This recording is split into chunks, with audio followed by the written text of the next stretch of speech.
Vincent Malloy is 7 years old. He's always polite and does what he's told. For a boy his age, he's considerate and nice. But he wants to be just like Vincent Price.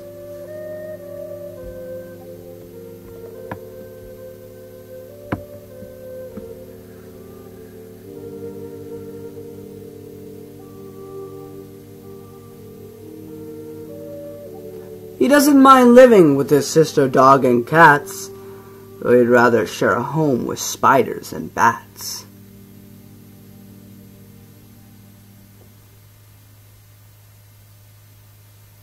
There he could reflect on the horrors he's invented and wander dark hallways alone and tormented.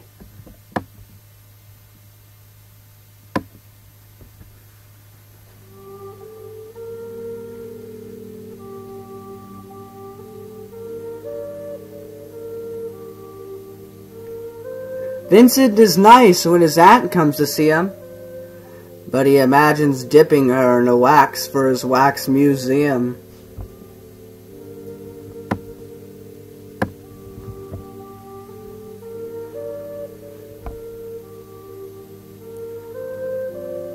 He likes to experiment on his dog Abercrombie in the hopes of creating a horrible zombie. So he and his horrible zombie dog could go searching for victims in the London fog. His thoughts, though, aren't only of ghoulish crimes. He likes to read. He likes to read and paint to pass some of the times, while other kids read books like Go, Jane, Go. Vincent's favorite author is Edgar Allan Poe. One night while reading him a gruesome tale, he read a passage that made him turn pale. Such horrible news he could not survive, for his beautiful wife had been buried alive. He dug out her grave to make sure she was dead, unaware that her grave was his mother's flower bed.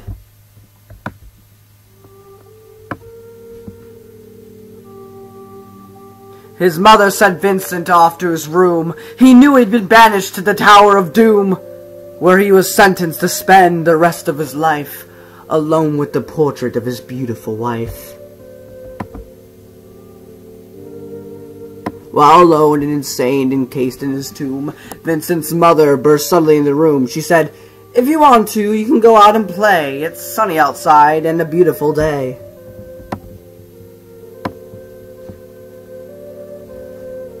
Vincent tried to talk, but he just couldn't speak. The years of isolation had made him quite weak.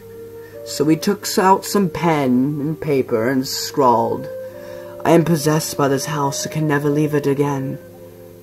His mother said, "You're not possessed and you're not almost dead. These games that you play are all in your head. You're not Vincent Price, you're Vincent Malloy. You're not tormented or insane, you're just a young boy.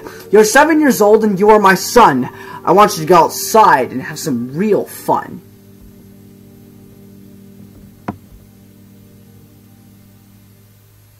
Her anger now spent, she walked out through the hall, and while Vincent backed slowly against the wall, the room started to swell, to shiver and creak. His horrid insanity had reached its peak.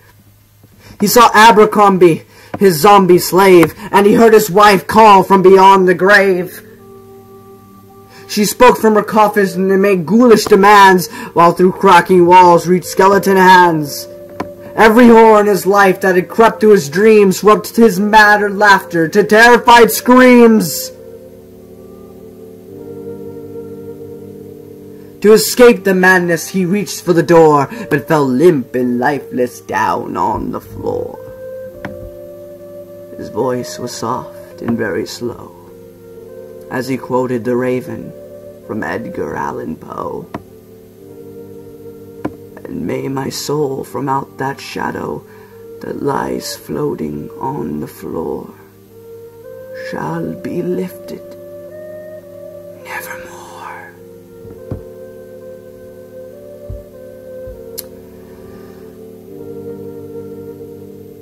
So guys, that was me trying to do the Vincent short. It was not very good. I've actually done a lot better back when I used to watch this, like, all the time. And I knew it by heart. I have since then not known it by heart. But here's the thing. This does such a discredit to the actual video. That's why I'm going to leave a link in the description to the actual video. Please go check out the original, because the original is so worth watching. Also, I don't know why I have a Logan thing here, but I saw the movie Logan. It was good, so whatever. Frick it. But, no. When I was younger, I would watch, Not Before Christmas a lot, because I really liked that movie. But there were 2 shorts on that DVD that I would always watch. Or I would watch one more than the other. One that I really liked was the Frankenweenie one, which they later on adapted into like a full movie. But it was just a short before with like real actors. And I really enjoyed that. But what gravitated me the most was Vincent. The little short that was made.